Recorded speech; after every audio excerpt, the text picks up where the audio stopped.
Hello guys, welcome back. आज हम important topic discuss करने वाले related to theories of coordination compound.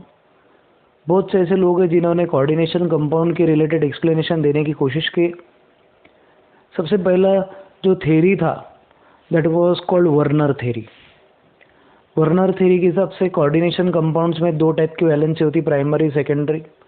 Secondary valency is non ionizable, primary valency is ionizable. ये basic point है Werner theory का। Werner theory के कुछ drawbacks थे। Werner failed to explain some of the concepts related to coordination compounds. सबसे पहला जो drawback था वर्नर थ्योरी का, the first drawback of Werner theory, या फिर ऐसा बोल सकते फेलियर ऑफ वर्नर थ्योरी। पहला फेलियर जो था वर्नर का वो वर्नर ये नहीं बता पाए कि कुछ सिलेक्टेड एलिमेंट से क्यों कोऑर्डिनेशन कंपाउंड्स फॉर्म करते हैं। Werner failed to explain why some selected typical elements form coordination compounds. Second point जो वर्नर एक्सप्लेन करने में कामयाब नहीं रहे वो ये कि कोऑर्डिनेशन कंपाउंड में मैग्नेटिक और ऑप्टिकल प्रॉपर्टीज कैसे जनरेट होती है। सबसे पहला पॉइंट कि कुछ selected elements metals coordination compound बनाते हैं, तो इस सिलेक्टेड एलिमेंट से क्यों कोऑर्डिनेशन कंपाउंड बनाएंगे, ये चीज़ का एक्सप्लेनेशन वर्नर थ्योरी में नहीं है। सेकेंड पॉइंट ऐसा कि कुछ जो कंपाउंड्स है, जो कुछ ऐसे एलिमेंट्स हैं जिनके कोऑर्डिनेशन कंपाउंड बनते हैं, तो इनके जब कोऑर्डिनेशन कंपाउंड बनते तो इन कोऑर्डिनेशन कंपाउंड्स में मैग्नेटिक प्रॉपर्टीज रहती है, ऑप्टिकल प्रॉपर्टीज भी रहती है। Optical properties we have seen it in isomerism.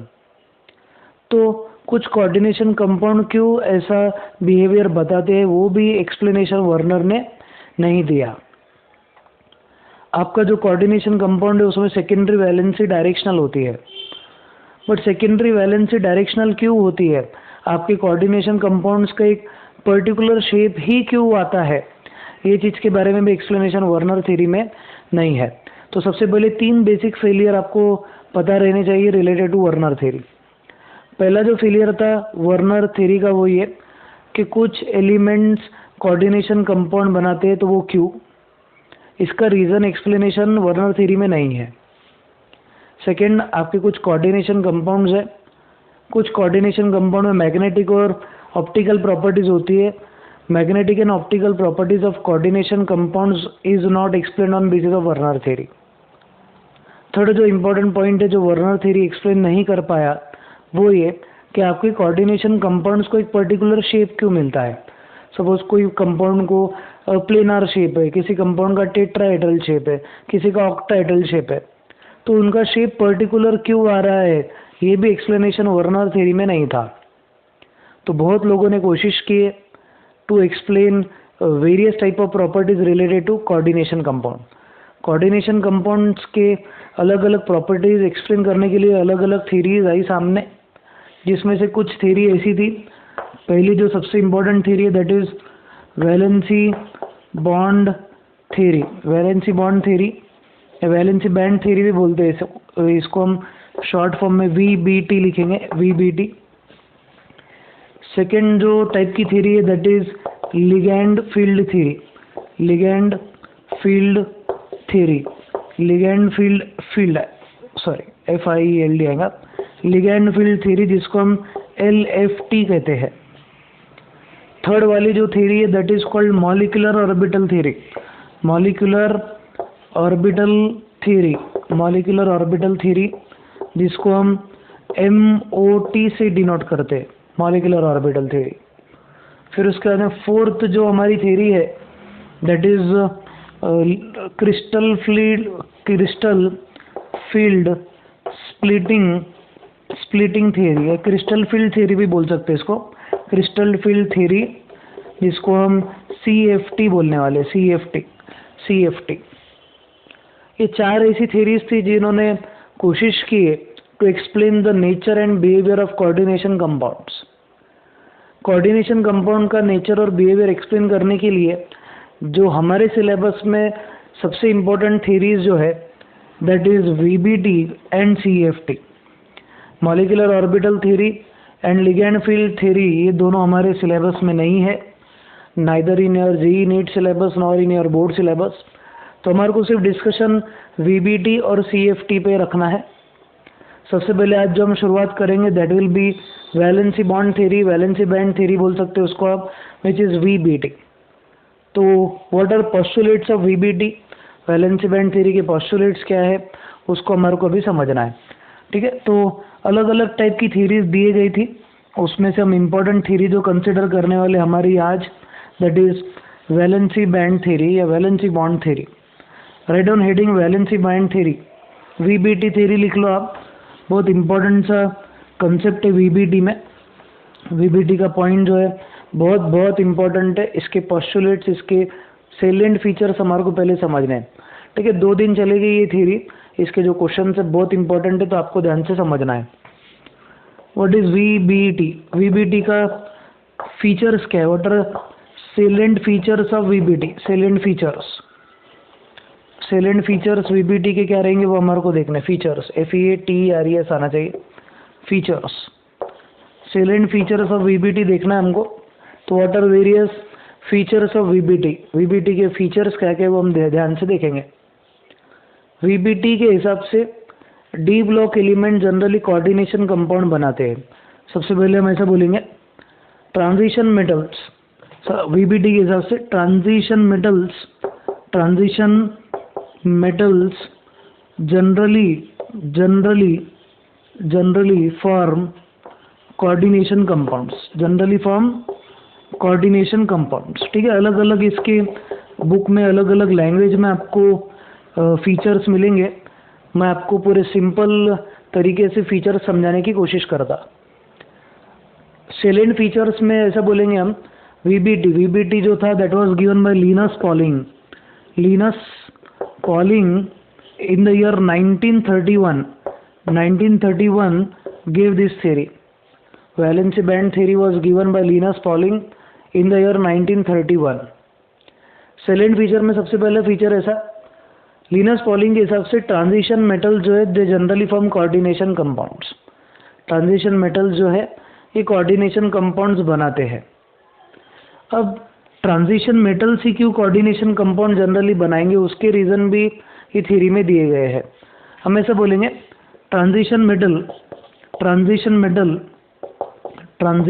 Metal यानी कि D block element, transition metal मतलब डी ब्लॉक एलिमेंट होता है। ट्रांजिशन मेटल मतलब D block element have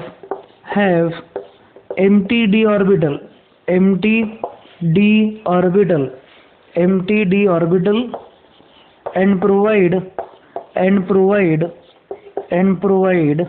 its n-1d sp orbital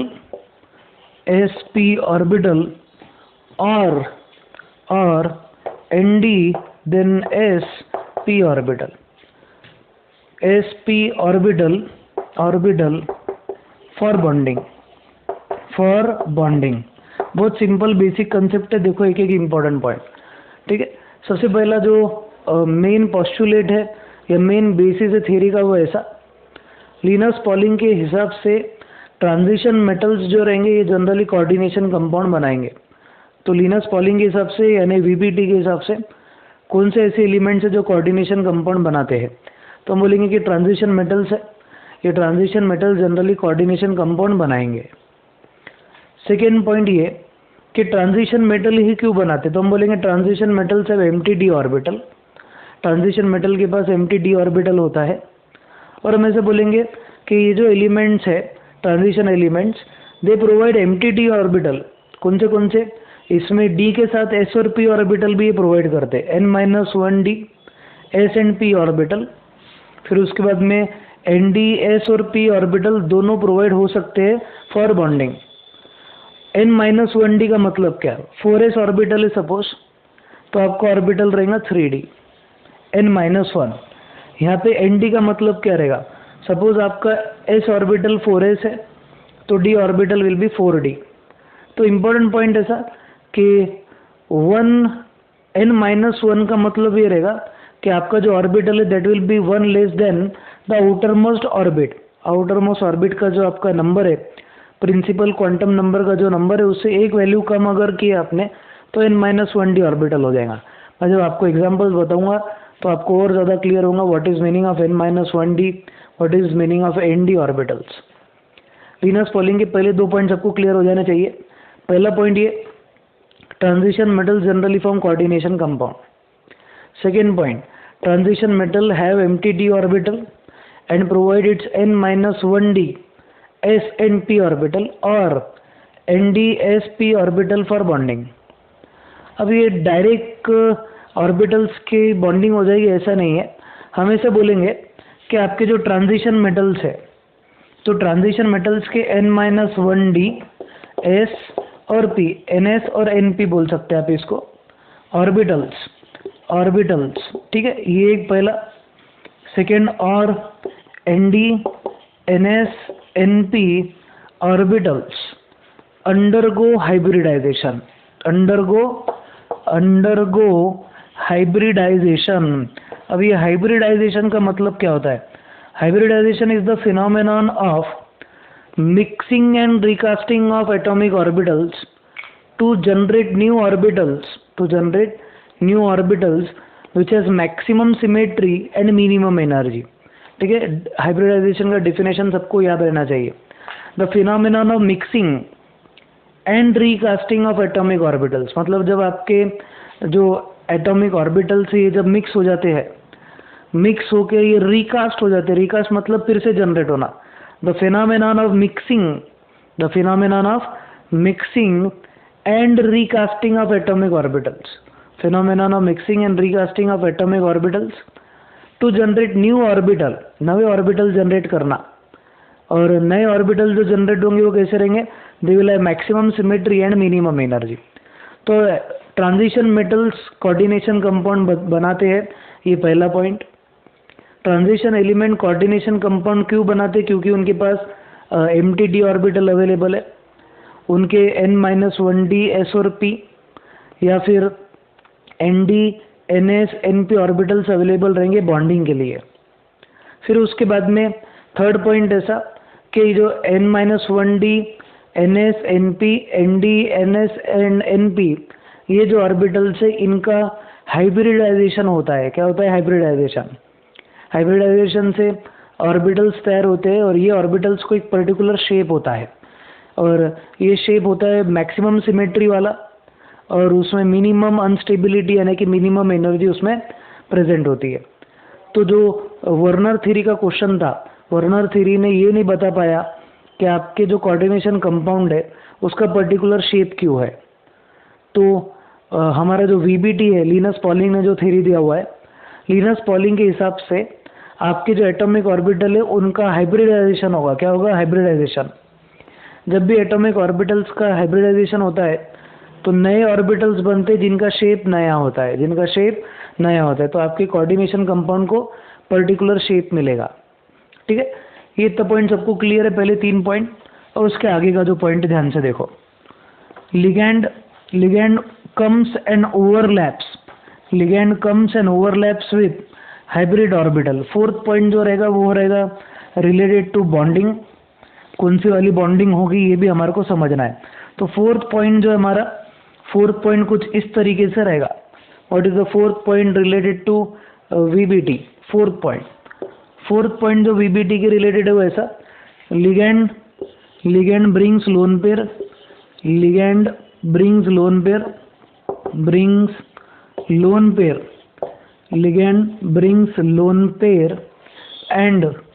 and overlaps with ligand brings lone pair and overlaps with hybrid orbitals of central metal। आपके जो ligands है, ligands loan pair लेके आएंगे। After bringing lone pair they are going to overlap with hybrid orbitals of central metal. ठीक है, अब जब इनकी ओवरलैपिंग होंगी, फिफ्थ पॉइंट, इनकी जो ओवरलैपिंग होंगी, ओवरलैपिंग की वजह से जो बॉन्ड बनेगा that will B covalent in nature, covalent coordinate bond बनेगा, ऐसा बोल सकते हैं हम। तो हम ऐसा बोलेंगे, due to overlapping bonds formed will be covalent. bonds formed will be covalent bond बनेंगे.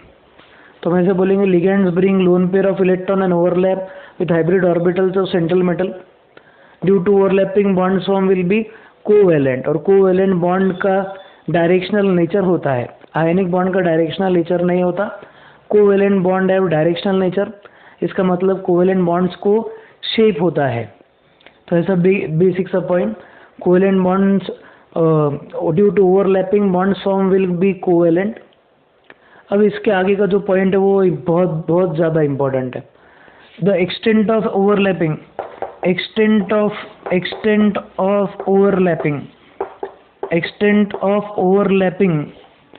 defines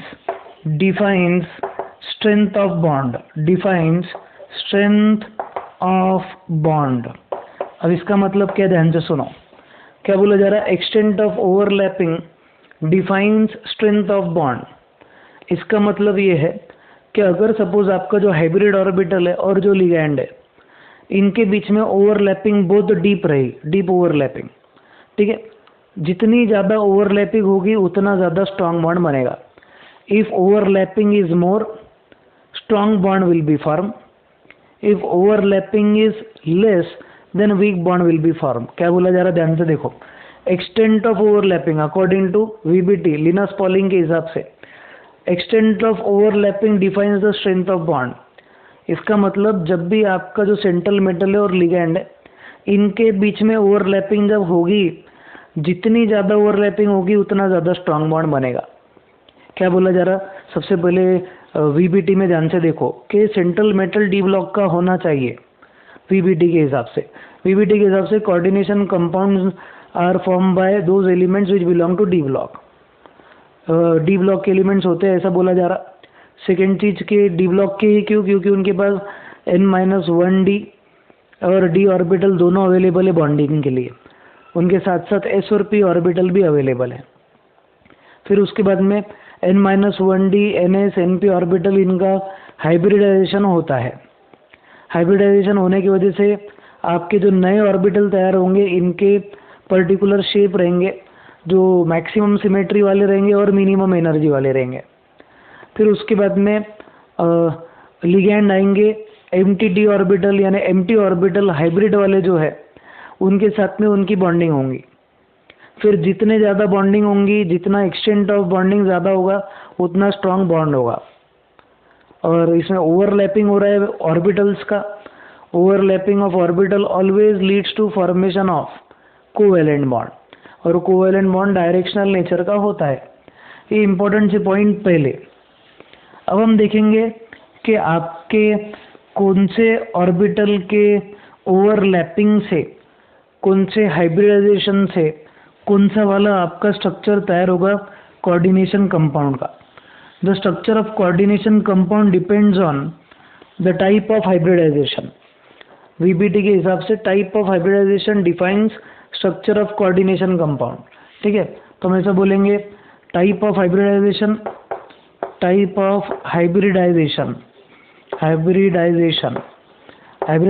का जो टाइप रहेगा, हाइब्रिडाइजेशन के टाइप के बेसिस पे आपके कंपाउंड का स्ट्रक्चर यानी ज्योमेट्री डिफाइन करेगा. Geometry, MATRY, geometry. तो स्ट्रक्चर की जो ज्योमेट्री वो किस पे डिपेंड करने वाली है? It is going to depend on hybridization. Suppose hybridization है SP हाइब्रिडाइजेशन के लिए कोऑर्डिनेशन नंबर जो कंपाउंड का रहेगा that will be 2. When the compound is coordination number 2, then your coordination compound will have hybridization SP hybridization अगर होता है तो लिनस पॉलिंग के हिसाब से आपके कोऑर्डिनेशन कंपाउंड की ज्योमेट्री लीनियर रहेगी. कौन सी रहेगी? लीनियर. ठीक है, एक इंपॉर्टेंट पॉइंट ध्यान रखो. सेकेंड वाला, आपका कोऑर्डिनेशन कंपाउंड का कोऑर्डिनेशन नंबर अगर 3 है और हाइब्रिडाइजेशन अगर sp2 है, for hybridization sp2 the geometry will be planar geometry इसकी रहने वाली.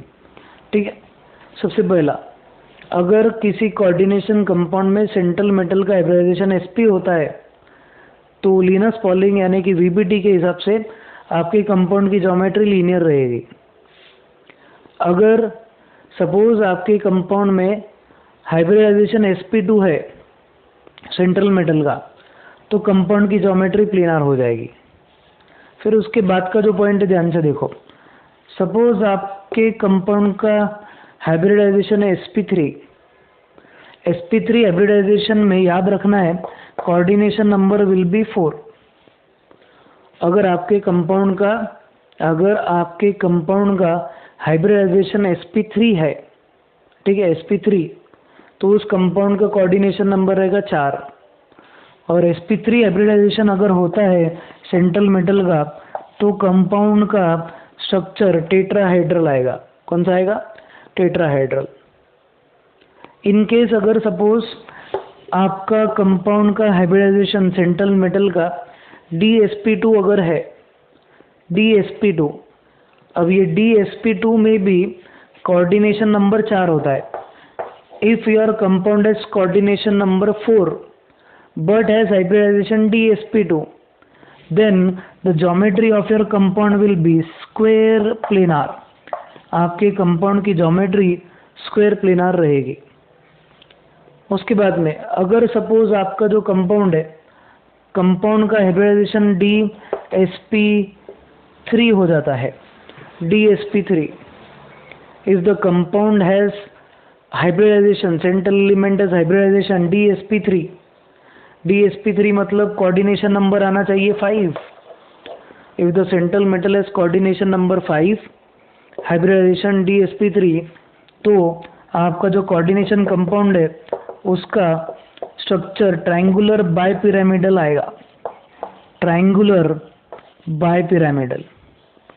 तो ज्योमेट्री आपके कंपाउंड की कैसी है, कैसा आपका स्ट्रक्चर दिखेगा, वो हाइब्रिडाइजेशन पे डिपेंड करता है। और एक इम्पोर्टेंट पॉइंट, और एक इम्पोर्टेंट जो 2 स्ट्रक्चर है वो हम देखेंगे।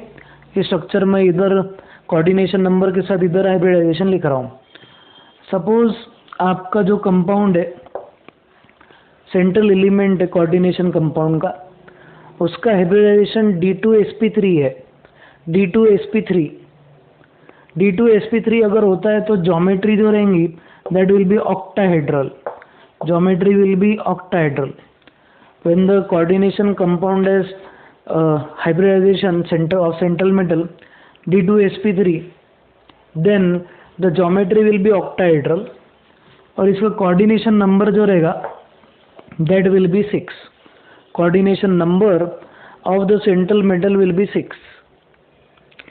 अगर suppose sp3d2 is the hybridization of central metal। d2sp3 and sp3d2 are same or different? They are different। अब इसका डिफरेंस क्या है वो मैं आपको 2 सेकेंड में बताऊंगा। पहले एक इम्पोर्टेंट पॉइंट लिख लेने दो। d2sp3 and sp3d2 दोनों में कोऑर्डिनेशन नंबर 6 होता है। इसका जो स्ट्रक्चर रहेगा this will also be octahedral. इसका स्ट्रक्चर ऑक्टाहेड्रल होता है। Now what is the major difference between d2sp3 and sp3d2? d2sp3 और sp3d2 में सबसे मेजर डिफरेंस ये है कि इसमें d ऑर्बिटल जो है वो nth शेल का यूज होता है। सपोज आपका s ऑर्बिटल 4th शेल का है, p orbital also is a 4th shell, तो इसमें d ऑर्बिटल भी 4th शेल का रहेगा। अगर सपोज आपका d2sp3 हाइब्रिडाइजेशन में आपका s orbital suppose 4th shell का है, तो d2sp3 में d ऑर्बिटल 3rd शेल का रहेगा। तो यहाँ पे n-1d ऑर्बिटल यूज होता है, n-1, और इसमें nd ऑर्बिटल यूज होता है। इसमें n-1d ऑर्बिटल यूज होता है और इसमें nd ऑर्बिटल यूज होता है। तो इसमें nd ऑर्बिटल यूज होगा, इसमें n-1d। ऐसे जो टाइप के हाइब्रिडाइजेशन है जिसमें nd ऑर्बिटल यूज होता है, nd, इसको हम आउटर कॉम्प्लेक्स बोलेंगे। और जिनमें n-1d ऑर्बिटल यूज होता है उनको हम इनर कॉम्प्लेक्स बोलेंगे। ठीक है, ये इतना पॉइंट आप पहले लिख लो, टेबल बना लो, table is very very very important. ये सब हाइब्रिडाइजेशन बहुत इंपॉर्टेंट है। Also coordination number is very important along with geometry. अब वीबीटी का और एक सिंपल सा फीचर जो है हम वो देखेंगे। वीबीटी के हिसाब से अकॉर्डिंग टू वीबीटी का बोलना ये है कि अगर सपोज बॉन्डिंग के दौरान n-1d ऑर्बिटल यूज अगर होता है, according to VBT, if n-1d orbital is use during bonding के दौरान n-1d ऑर्बिटल जब यूज होता है, तब एक इम्पॉर्टेंट पॉइंट आपको जो ध्यान रखना है वो ऐसा, when n-1d orbital is used, then the complex will be referred as inner complex. इसको हम inner complex बोलेंगे।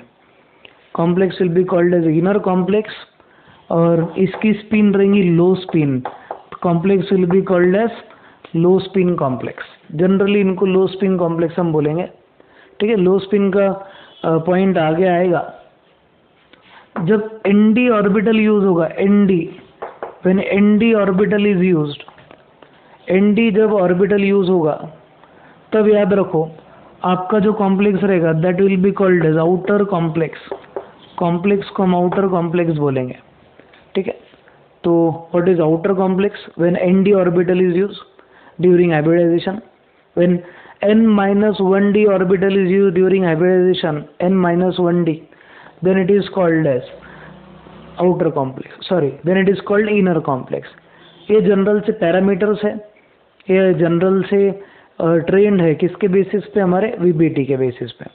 और ये आउटर और इनर कॉम्प्लेक्स के बेसिस पे ही मैग्नेटिक नेचर, बिहेवियर सब एक्सप्लेन होता है। अब ये हो गए उसके पोस्टुलेट्स या उसके थ्योरी के बेसिस। उन थ्योरी के जो पोस्टुलेट्स है, बेसिस है, वो याद रहना ज़रूरी है। अब ये थ्योरी के जो बेस है उसको ही हम यूज़ करके कुछ कोऑर्डिनेशन कंपाउंड्स का स्ट्रक्चर प्रेडिक्ट करेंगे। We are going to predict some structures of coordination compounds based on VBT. तो इसके रिलेटेड आपको सबसे पहला क्वेश्चन जो लिखना है वो ऐसा, explain the structure, please write down question. Explain the structure and bonding of nickel tetracarbonyl using VBT. Explain the structure and magnetic behavior of nickel tetracarbonyl using VBT. VBT को use करके आपको nickel टेट्राकार्बोनिल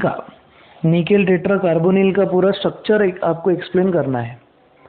बहुत easy concept है, देखो ध्यान से, important से point है। We need to study NiCO4, NiCO taken 4 times, nickel tetracarbonyl. अब निकेल टेट्राकार्बोनिल का बॉन्डिंग वीबीटी से कैसे बताना? सबसे पहली चीज, जो भी मैं स्टेप्स बोलूँगा you have to write that steps, और ये स्टेप्स हर एक कंपाउंड के लिए एप्लीकेबल रहेंगी। हम 6 कंपाउंड्स की स्टडी करने वाले हैं, बाकी के जो कंपाउंड्स है उसको अप्लाई, जो भी आपको क्वेश्चन में पूछा जाएगा उसको प्रोसीजर इसी तरीके से रहेगा। तो हम कुछ coordination compound having coordination number 4 पढ़ेंगे, कुछ कंपाउंड जिनका कोऑर्डिनेशन नंबर 6 उनके एग्जांपल्स में सॉल्व करके बताऊंगा। बाकी के जितने भी पॉइंट है वो आपको यानी इसके अलावा अगर कोई क्वेश्चन आता है तो मेथड सेम रहेगा, आपको सिर्फ अप्लाई करते आना चाहिए। स्टेप 1, सबसे पहले सेंट्रल एलिमेंट का ऑक्सीडेशन नंबर निकालो। The first step is to determine oxidation number of central metal, ठीक है। इतने में हमारा पूरा डिस्क्रिप्शन हो जाएगा, एक एक पॉइंट ध्यान से देखना है। NiCO taken 4 times is nickel tetracarbonyl या टेट्राकार्बोनिल निकेल। इसमें निकेल का ऑक्सीडेशन नंबर है 0। The oxidation number of nickel in NiCO4 is 0, ठीक है। ये पहला पॉइंट हमारा हो गया। जैसे ही आपने ऑक्सीडेशन नंबर लिख दिए, आपको उसका कॉन्फ़िगरेशन लिखना है, सेंट्रल एलिमेंट का कॉन्फ़िगरेशन। तो what is configuration of nickel? Nickel जो है इसका एटॉमिक नंबर है 28।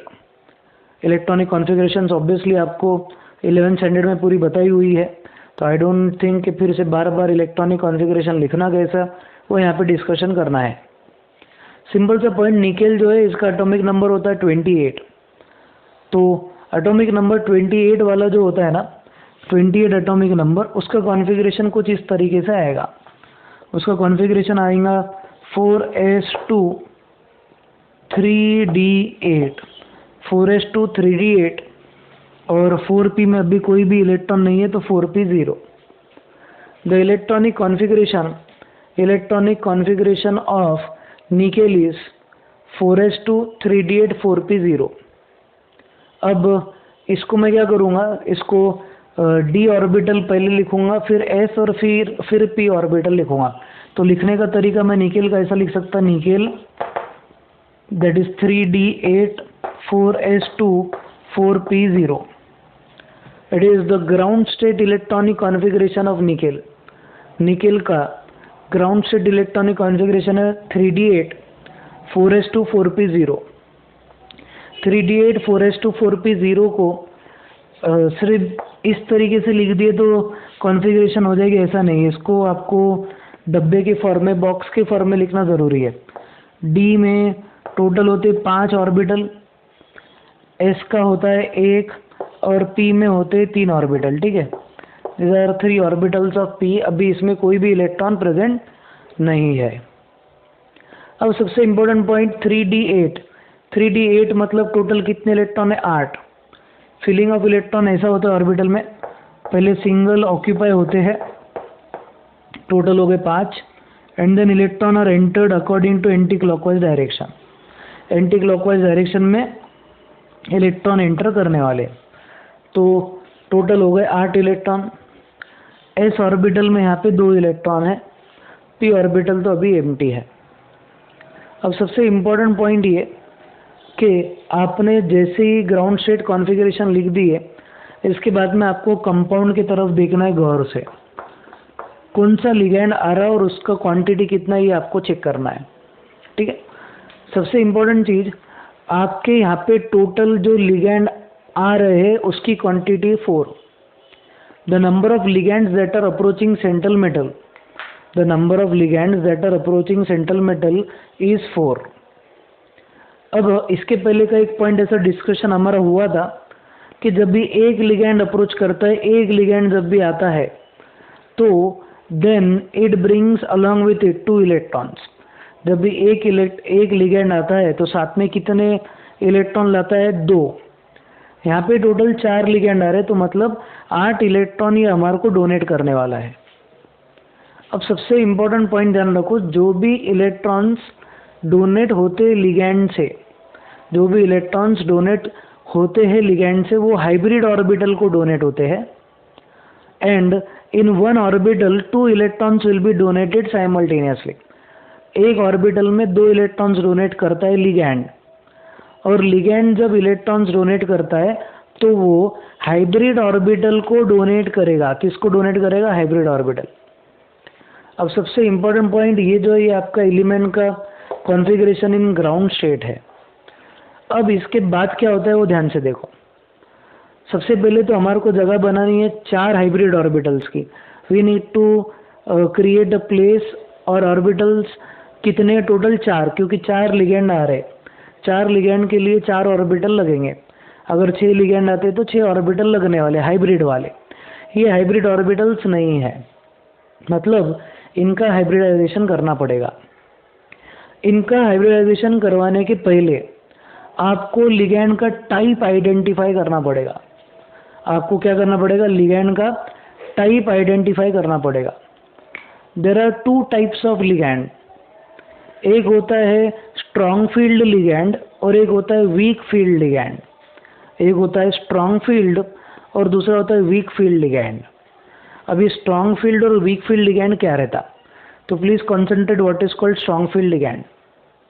एक ऐसे टाइप का लिगैंड जो इलेक्ट्रॉन्स अगर अनपेयर्ड हो किसी सेंट्रल मेटल में, उसको पेयरिंग करवाता है, प्लस इलेक्ट्रॉन्स एक ऑर्बिटल से दूसरे ऑर्बिटल में शिफ्ट भी करा देता है। The ligand which causes pairing and shifting of electrons present in central metal is called as strong field ligand. एक ऐसा लिगैंड स्ट्रॉन्ग फील्ड कहलाता है जो शिफ्टिंग और पेयरिंग करवाएगा। इफ अ लिगैंड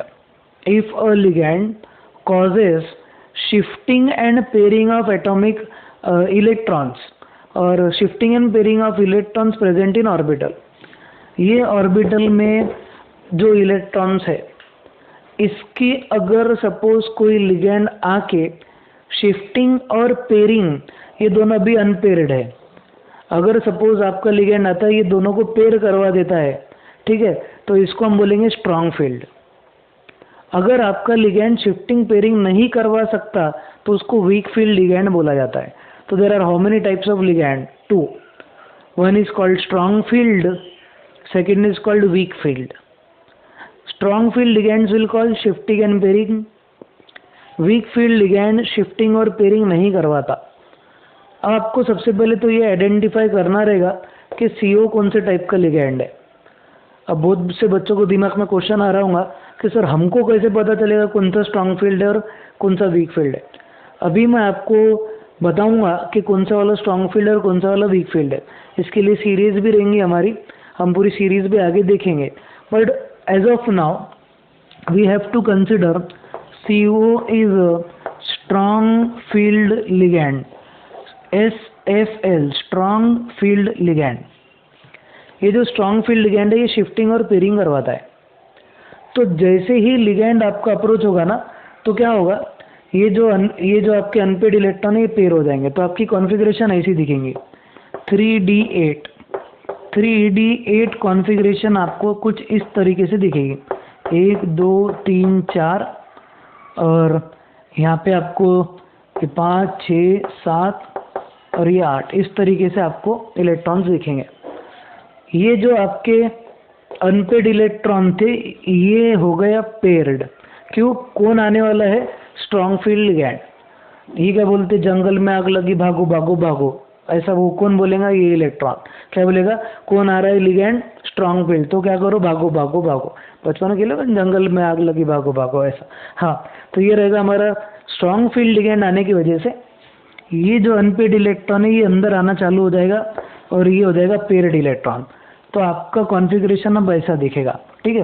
एक बार फिर बता देता हूँ, कॉन्फ़िगरेशन आपका इस तरीके से दिखेगा, 1 2 3 4 5 6 7 8 और लास्ट वाला ऑर्बिटल एम्प्टी रहेगा। बट स्ट्रॉन्ग फील्ड लिगैंड क्या कराते हैं? शिफ्टिंग भी कराता है। आपका जो s ऑर्बिटल है ये लिगैंड स्ट्रॉन्ग फील्ड रहने की वजह से ये s ऑर्बिटल के इलेक्ट्रॉन अंदर शिफ्ट होते हैं ये एम्प्टी जगह पे। जैसे ये इलेक्ट्रॉन यहाँ शिफ्ट हो गया तो ये लोकेशन हो गई एम्प्टी, तो ये एम्प्टी ऑर्बिटल भी क्या हो जाएगा? फील हो जाएगा। क्यों? आपका स्ट्रॉन्ग फील्ड s ऑर्बिटल के इलेक्ट्रॉन को d ऑर्बिटल में शिफ्ट करा देता है। आपका जो स्ट्रॉन्ग फील्ड लिगैंड है वो s ऑर्बिटल के इलेक्ट्रॉन्स को d ऑर्बिटल में शिफ्ट करा देता है। जैसे ही ये शिफ्टिंग हो जाएगी तो आपका s ऑर्बिटल एम्प्टी रहेगा, 4s और 4p ऑर्बिटल भी एम्प्टी रहेगा। अब टोटल लिगैंड्स कितने अवेलेबल है ध्यान से देखो, टोटल लिगैंड्स आ रहे 4, आपके पास एम्प्टी ऑर्बिटल कितने? 4, s और p, s का 1 और p के 3। अब क्या होगा, आपका ये s और p ऑर्बिटल का हो जाएगा हाइब्रिडाइजेशन। हाइब्रिडाइजेशन का मतलब phenomenon of mixing and recasting of atomic orbital. इनका जब हाइब्रिडाइजेशन हो जाएगा तब जाके आपका हाइब्रिड ऑर्बिटल तैयार हो जाएगा। और ये हाइब्रिड ऑर्बिटल में एक s ऑर्बिटल है, इसके लिए s, 3 p ऑर्बिटल है, इसके लिए p। इसके लिए आपके ऑर्बिटल का नाम sp3 ऑर्बिटल रहेगा। क्या रहेगा? sp3 orbital. इतना पॉइंट क्लियर है सबको? हाइब्रिडाइजेशन के दौरान एक s ऑर्बिटल और p के 3 ऑर्बिटल बॉन्डिंग में यूज हो रहे हैं, इसलिए आपका जो ऑर्बिटल है, एक ही सेकेंड ना, वो थोड़ा मेरे को लाइट बंद प्लीज।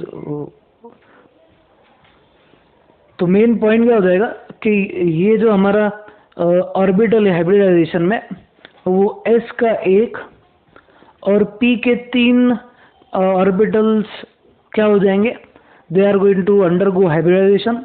इसके लिए आपके हाइब्रिड ऑर्बिटल का नाम sp3 हाइब्रिड ऑर्बिटल हो जाएगा। ये जो ऑर्बिटल है इसको हम sp3 हाइब्रिड ऑर्बिटल बोलेंगे, sp3 hybrid orbital. sp3 hybrid orbital का शेप इस तरीके से होता है। तो निकेल के sp3 ऑर्बिटल इस तरीके से दिखेंगे।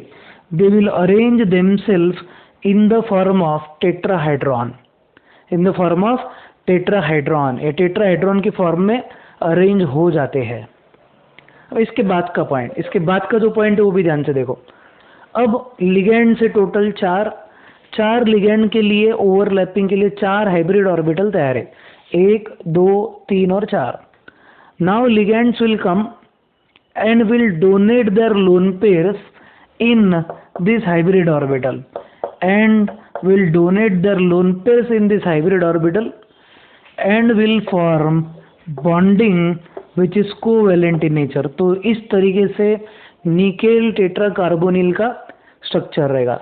तो अगर आप ये कंपाउंड को देखेंगे तो it will be in the shape of tetrahedron. कौन सा शेप में रहेगा, टेट्राहाइड्रॉन। अब VBT के बेसिस पे एक सबसे इंपॉर्टेंट चीज तो एक्सप्लेन हो गई कि आपके कंपाउंड का स्ट्रक्चर कौन सा है। आपके कंपाउंड का स्ट्रक्चर एक्सप्लेन हो गया टेट्राहाइड्रॉन। ये कंपाउंड डायरेक्शनल क्यों है, क्योंकि हाइब्रिडाइजेशन हो रहा है।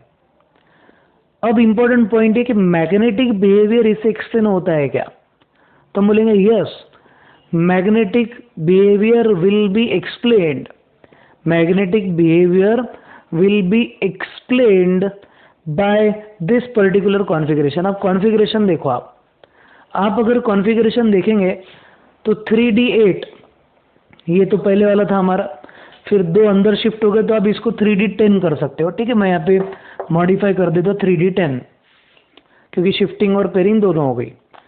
तो 3D10 कॉन्फ़िगरेशन में यहाँ पे कोई भी अनपेयर्ड इलेक्ट्रॉन नहीं है। As in the d orbital, as in the d orbital there is no unpaired electron, no unpaired electron. यहाँ पे कोई भी अनपेयर्ड इलेक्ट्रॉन प्रेजेंट नहीं है, इसलिए यहाँ पे कोई भी अनपेयर्ड इलेक्ट्रॉन नहीं है, इसलिए आपका ये जो सब्सटेंस है ये डायमैग्नेटिक रहेगा, डायमैग्नेटिक सब्सटेंस, या फिर इसमें मैग्नेटिज्म 0 रहेगी। इंपॉर्टेंट पॉइंट ध्यान रखो, ये जो आपका कंपाउंड है इट इज डायमैग्नेटिक, और ये कंपाउंड में डाइपोल मोमेंट भी 0 रहेगा। Mu is equal to 0 in this particular compound. Question आपको पूछा जाएगा which of the following compound is diamagnetic tetrahedral having sp3 hybridization, तो आंसर रहेगा NiCO taken 4 times, nickel tetracarbonyl या फिर टेट्राकार्बोनिल निकेल। आपको डायमैग्नेटिक सब्सटेंस कब मिलेगा? On observing the electronic configuration, if you observe that there is no unpaired electron in the configuration, then your compound will be diamagnetic in nature। Hybridization sp3 रहने की वजह से आपका जो compound है निकेल टेट्राकार्बोनिल, ये टेट्राहाइड्रल शेप में या टेट्राहाइड्रॉन शेप में होता है। ठीक है, तो ये निकेल है, दिस विल बी कोबाल्ट नहीं, CO and CO and CO। तो इस तरीके से आपकी निकेल टेट्राकार्बोनिल की बॉन्डिंग होंगी एज एक्सप्लेन्ड बाय VBT। ठीक है, ये पहला वाला पॉइंट। अब इसके रिलेटेड मैं आपको और एक एग्जाम्पल अभी बताता हूँ। आज हम और एक एग्जाम्पल करेंगे। ठीक है, जल्दी से स्क्रीन पॉज कर लो, इतना पॉइंट लिख लो, फिर आगे का जो पॉइंट है वो ध्यान से देखना है। क्वेश्चन ऐसा रहेगा आपका, explain the bonding in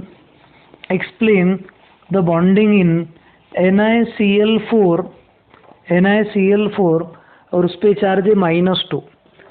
explain the bonding in NiCl taken 4 times और चार्ज है -2।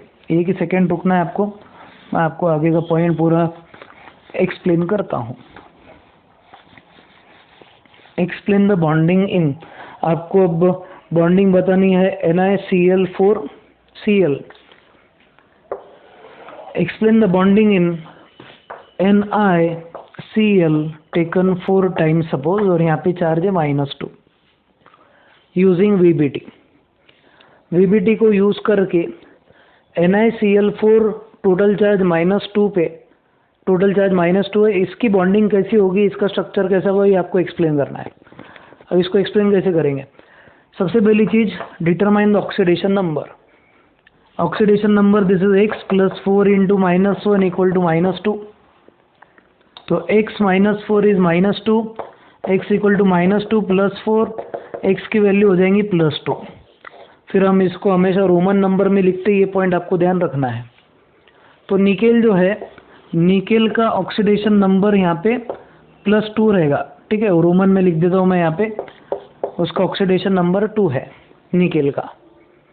टिपिकल पार्टी देखो ध्यान से। अब सबसे पहले मैं निकेल का कॉन्फ़िगरेशन लिखूंगा। ग्राउंड स्टेट कॉन्फ़िगरेशन लिखना पड़ेगा निकेल का। निकेल का ग्राउंड स्टेट कॉन्फ़िगरेशन जो it is 3d8 4s2 4p0, 3d8 4s2 4p0, this is the ground state configuration of nickel. अब हम क्या बोलेंगे, सेकेंड इंपॉर्टेंट पॉइंट देखो ध्यान से, एटॉमिक नंबर 28 है, ये ग्राउंड स्टेट निकेल का है, बट आपका जो कोऑर्डिनेशन कंपाउंड है उसमें निकेल का ऑक्सीडेशन नंबर कितना है, +2। इसका मतलब 2 इलेक्ट्रॉन आपके निकेल में से ऑलरेडी निकाले गए हैं।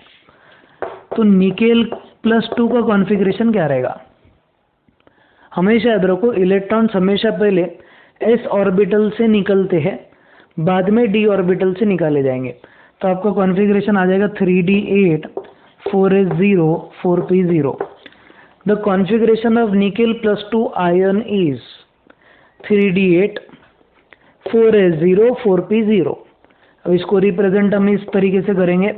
टोटल इसमें निकलना है 5 डब्बे, d ऑर्बिटल में 5 होते हैं, 1 2 3 4 5 6 7 और 8 इलेक्ट्रॉन इसमें आएंगे। 2 इलेक्ट्रॉन अब भी अनपेयर्ड है, s ऑर्बिटल एम्प्टी है, p ऑर्बिटल भी एम्प्टी है। This is configuration of Ni+2। ठीक है, ये पहले हमारा जनरल जो बेसिक वर्क था हमने कर लिए। इसके बाद की स्टेप क्या बोला था मैंने आपको? इसके बाद की स्टेप आपको मैंने ये बोला था कि आप टाइप ऑफ लिगैंड आइडेंटिफाई करो।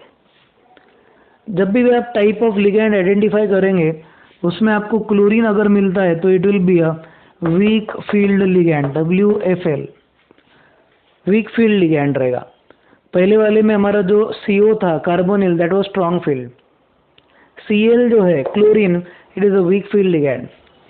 वीक फील्ड लिगैंड एक ऐसे टाइप का लिगैंड है जो पेयरिंग वगैरह होने नहीं देता। It is not going to allow pairing, ना वो शिफ्टिंग करवाता है। और इम्पोर्टेंट पॉइंट ये, आपके निकेल का कॉन्फ़िगरेशन ऐसा है Ni+2 का 3d8 4s0 4p0। तो 3d8 इस तरीके से दिखेगा। टोटल 8 इलेक्ट्रॉन, 1 2 3 4 5 6 7 8, 4s0 और 4p भी 0 रहेगा। इम्पोर्टेंट पॉइंट ध्यान ये रखना है कि अब जो आने वाला लिगैंड है वो है क्लोरीन। कितने क्वांटिटी में आ रहे लिगैंड? 4 लिगैंड यहाँ पे आ रहे हैं। यहाँ पे 4 लिगैंड आ रहे हैं, तो ऑब्वियसली पॉइंट क्या रहेगा कि इनको लगेंगे 4 ऑर्बिटल, यानी कि 4 डब्बे। अब आपका आने वाला लिगैंड वीक फील्ड है, तो ये इनकी पेयरिंग नहीं करवाएगा। Week field ligand will not cause pairing, तो ये दोनों के बीच में पेयरिंग होने वाली नहीं है। मतलब your electrons will remain as it is in d orbital. अब 4 इलेक्ट्रॉन के लिए 4 ऑर्बिटल अवेलेबल है क्या? यस। s का ऑर्बिटल कंप्लीटली अवेलेबल है, p का भी ऑर्बिटल कंप्लीटली अवेलेबल है। तो अब क्या होगा, s ऑर्बिटल और 3 p ऑर्बिटल, 1s क्वांटिटी बोल रहा मैं, 1s ONE 1 मीन्स क्वांटिटी, आपका एक s ऑर्बिटल और 3 p orbitals quantity 1s and 3p, आपका जो एक s और 3 p ऑर्बिटल अब हाइब्रिडाइज होगा, और एक हाइब्रिडाइज होने के बाद में जो नया ऑर्बिटल जनरेट होगा उसका नाम क्या रहेगा?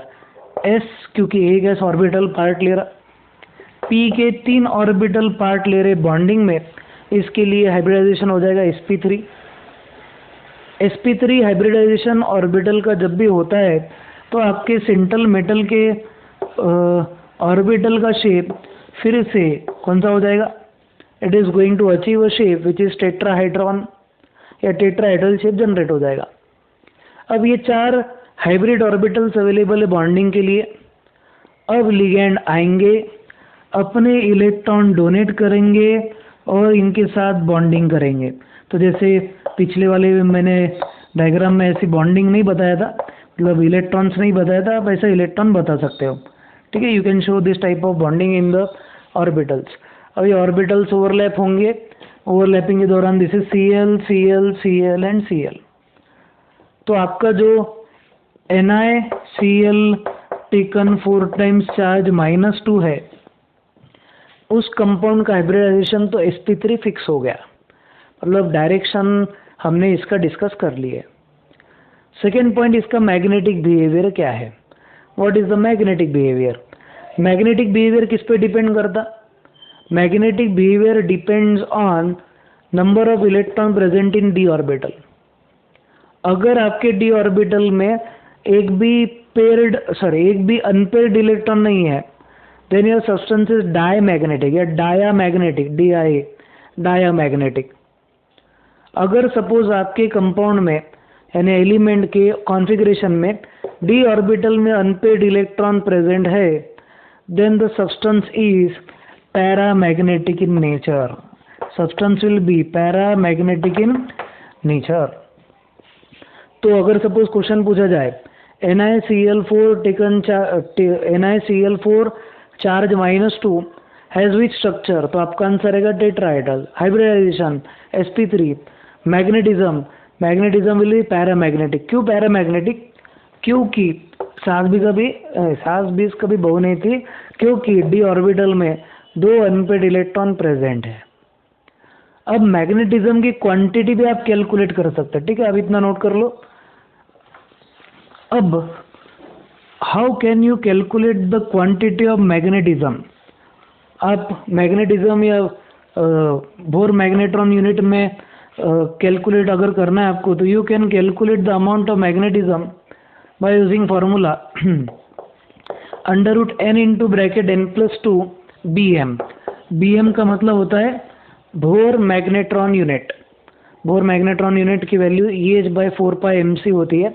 ये डी ब्लॉक एलिमेंट्स में हम देखने वाले फिर से।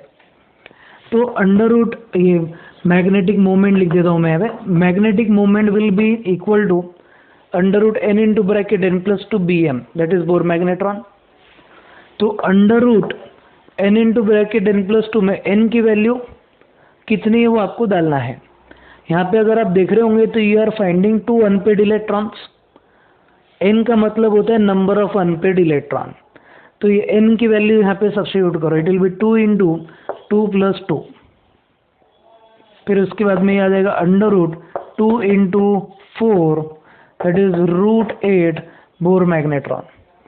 तो the magnetism of NiCl4 -2 charge is √8 Bohr magnetron, या 2√2 भी आप इसको बोल सकते।